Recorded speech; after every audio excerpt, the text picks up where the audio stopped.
Well, a couple things. What overall thoughts did you have from today's game? Yeah, I felt like in the second half out there it was a old-fashioned ass kicking. They got after us. We couldn't stop them. I was worried going into the game that it might be a game where Arch, they try to get him going and get him confidence and really air it out, and they did. And in the first half we did a pretty good job of keeping up offensively. And then in the second half, those 2 turnovers just kill you. The one that's should be an easy first down. We had an assignment error on it, but you can't just do what Talon did with the ball. And then the KJ sack, fumble, return for a touchdown. They came after him on that play. We had a real conscious effort all day long to make sure number 1 didn't get after us and didn't beat us. We chipped him a number of times. We did a good job of it. We slid the protection to him almost all day long. But that one, they brought him all, and he ends up one-on-one, and he got us, But I did like the way KJ came in and played and competed and, showed toughness. And I thought he gave us a spark when he came in. So Taylor was kind of pounding on his hamstrings, but could he have gone back in, or what was his status there? Well, initially it was a no, and I don't know what the exact injury was. As soon as that happens, you start preparing KJ to get ready to go and what we're going to do with him in there. And then there was a period of time where they said Talon's back up, and I said, no, we're going to finish this one with KJ and keep him playing. What was Talon, was he trying to throw it to Rohan there, or was he trying to just get rid of it, or what? Yeah, it's a hell of a question. Rohan made an assignment there. He's supposed to run a flat route to the flat. It's the play we've used a lot, a number of times. A number of times we've ran in the end zone with it, and he just made an assignment error. And when you do that, you can't just throw the ball, So it was a total panic play and turnover, and unfortunate because shouldn't happen, can't happen. It seemed like there was an opportunity. You guys are going back and forth up and down the field, just kind of trading scores, and then defense finally gets that 3 and out, and the offense goes 3 and out, and then defense gets another stop, and the offense.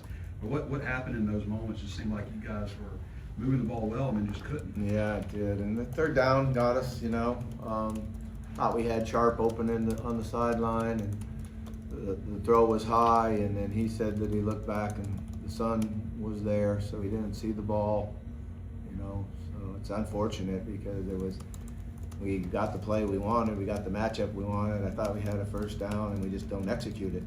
And that's kind of the story of the year, where we have things there, and all of a sudden we don't execute them or make mistakes.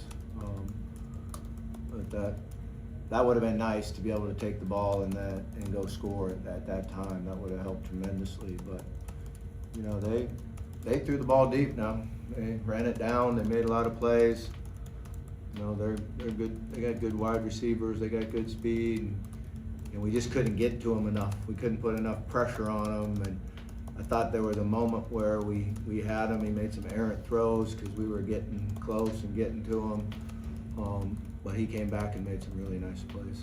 There were a lot of moments where it seemed like somebody almost had their arms around him, ready to sack him, and couldn't finish it. Is that more on your defensive players needing to execute, or is that him being elusive, or both? Yeah, it's probably both, but it's also a credit to him. He's big, strong, fast dude. Kept his poise and kept his eyes down the field. He made some really nice plays out of the pocket. And we've made those mistakes this year before where we rush past the quarterback, and it's going to make you pay if you rush past the quarterback. You got to be disciplined enough to get his depth and spin back inside and not give him that angle to run at. What impressed you the most maybe about KJ's performance when he came in? Number one, he was really executing the offense, doing what you want him to do. He made good decisions. I thought he threw the ball pretty well, pretty accurate. Mixed it around, when he came in. He got the ball to the tight ends, the running back, both receivers, all 3 receivers, I guess it is. So I thought that was a credit to. usually when you're doing that, you understand the defense and you take what they give you, and you know, you're not trying to force anything. So I was happy with the way he played, except for the, you know, the turnover, obviously, but one heck of a run for a touchdown. What changed, because you had the 3 stops before the first half, or before halftime, and then they kind of found their gear again. What specifically changed maybe for your defense from that end of the second quarter to the third quarter? Yeah, the big plays, you know, they made the big plays. They protected it and threw it down the field, and, you know, we had a couple in the first half where we caught up and, you know, made them not catch the ball, got our hand in there and made a couple plays, but in the second half, they got by us and made the catch. Yeah, just to follow up, I mean, what's it like watching Texas not have any fear against the secondary, just keep doing it, even when it wasn't working? Yeah, I mean, it's not just the secondary. When you do that, you know, it means you have a lot of confidence in your pass protection. You know you can block it up and have that time, and it kind of works together. When you have the time, you can air it out and throw it deep with the guy that kind of an arm.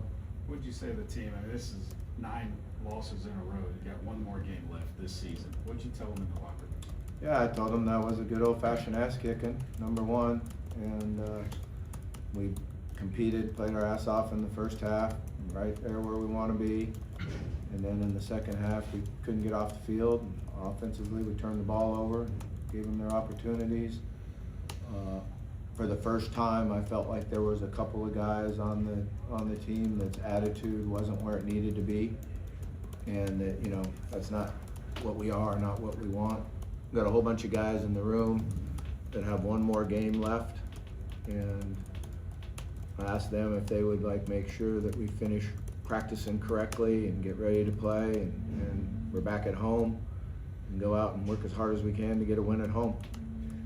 Did you see enough from KJ that you would consider starting him next week or tailing back to the Yeah, it's starter? probably a little bit premature to ask that. It's a good question, no question about that, but I really haven't thought about it one bit, so, but I understand the question for sure. Just for clarification, the Devin Bale punt that only went 21, it looked upstairs like it went past midfield, and we couldn't figure out why they spotted where they did. What did you see, or what did they tell you? Yeah, I think it went out of bounds Okay. on that angle, and it wasn't a good situation. So when I looked up and saw it, I was glad he stopped where he did stop. Bobby, whenever you say the attitude slipped a little bit, just what's your level of disappointment to see some things like that happen as a coach?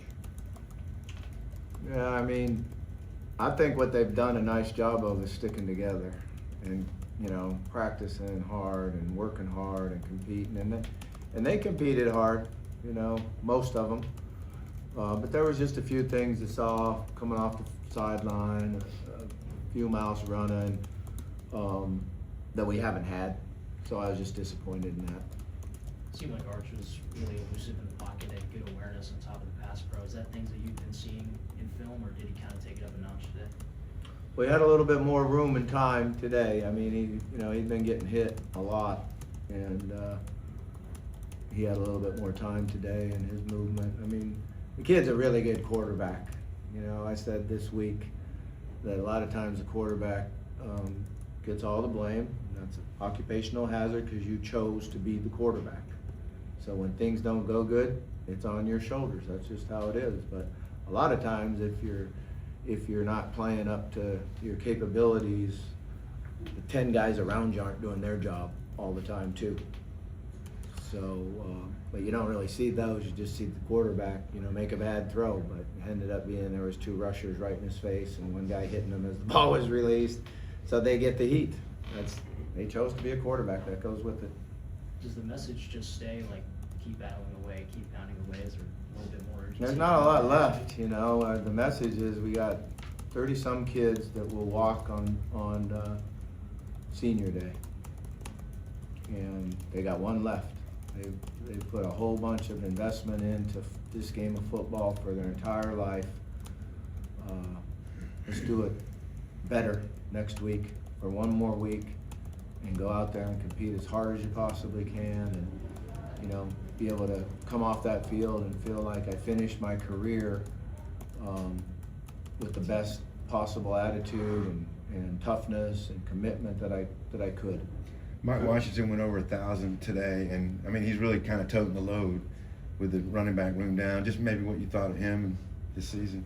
Yeah, it was really hot in the first half, and he got nicked a little bit. And then, you know, we weren't really the same running the ball in the second half, particularly when you get down. But Mike's a heck of a player, and he's a really good package. He's going to play for a while. You know, he's a pass pro. He can catch. He's fast. He runs the ball really well. He's a pretty good inside runner on short yardage. It's a nice package, and he's done a really nice job this year for us. He's competed extremely hard, and he's had a great attitude. He changed the running back room with his positive attitude, made Braylon better. You know, can't say enough good things about him. Coach, appreciate you.